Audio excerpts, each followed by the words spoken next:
My sister keeps calling me an incel even though I'm paying for her life. Let's see how she likes it if I leave. My younger sister is currently in a phase where she thinks she's the most unique and special person in the world. Because of this, she's also developed some sort of superiority complex against other people's hobbies, especially if she doesn't like them. The problem started when she started using the word incel to insult me and my hobbies out of nowhere. She seemed to notice that this word hurts and disturbs me, so she keeps calling me an incel just to elicit a reaction from me. I'm playing a video game. I'm an incel. I'm watching anime. I'm an incel. I'm building a Gundam. I'm an incel. I've talked to her about it and asked her if she knows the meaning. She knows it perfectly well, and she thinks that I fit the description well. I asked her why she thinks so, and she tells me that she just knows that I'm an incel. Because of that, I've just been ignoring her. This seemed to set her off because she began to annoy me on another level, such as pulling my headphones off just to call me an incel and even just using incel as a general nickname for me. I talked to my parents last night and told them that if they don't do anything about her behavior towards me, then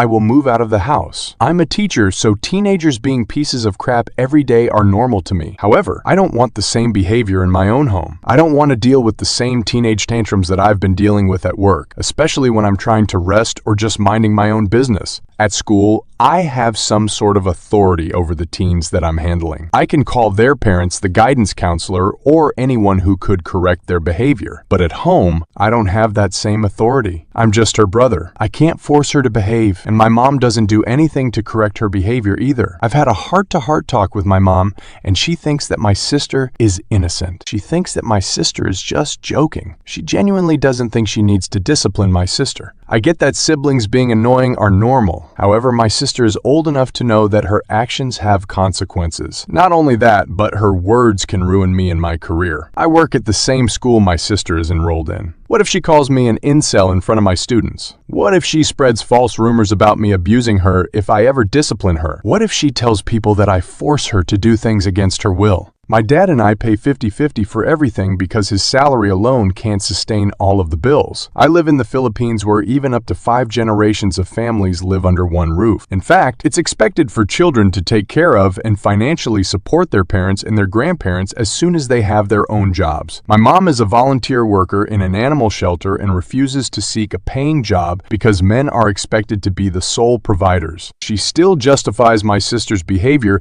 as just being a typical teenager and is begging me to be more understanding because I'm the older and more mature sibling. My dad knows that I am serious about moving out and agreed that they needed to punish my sister. I don't like ultimatums, but I feel like I don't have other choices anymore. I don't want to yell at my sister or even fight with her because I know that it will simply make her attitude worse towards me. Update. Shortly after I gave my ultimatum, my dad punished my sister by taking away everything I bought for her, like her laptop, her phone, her PC, and her Switch. He told her, "This is how your life would be without your brother," and basically stored them away somewhere hidden from even myself. Since then, my sister became even more aggressive towards me. She calls me daddy's boy, snitch, coward, and many other names whenever we pass by each other both in public and at home. She even started to throw things at me unprovoked even when I'm not looking. They were soft things like towels, socks, stuffed toys, or handkerchiefs, but still, my mom keeps making excuses for her and even consoled her when she was crying over her things being taken away. That was when I fully realized and accepted that she was mom's favorite. When I finally told my dad that I wanted to move out, he was understanding. He kept apologizing to me for not doing anything earlier because he was always at work. He's now making up to me by helping me look for an affordable renting space. He's also being a real champ right now for wanting to pay for the first 2 months worth of rent, despite me telling him that he doesn't need to. He feels really guilty for not being able to notice my sister's behavior towards me for so long, and he thinks that it's the least he could do for me. I told my dad that he can give back the things I bought for my sister only if she shows real remorse or genuinely apologizes to me. If nothing changes by the new year, then I'll just keep everything for myself or sell them off somewhere. My mom didn't take the news very well. She's extremely cold to me now and told me that I'm abandoning her. According to my dad, she cries every night because she can't accept the fact that I'm moving out. For now, I'm temporarily staying with a kind friend. My dad encouraged me to detach myself from my mom and my sister as soon as possible when I told him she started throwing stuff at me. I don't think I'm going to be having any sort of relationship with my mom or my sister anytime in the future. I do feel really bad for my dad for having to deal with my mom and my sister alone, but I need to leave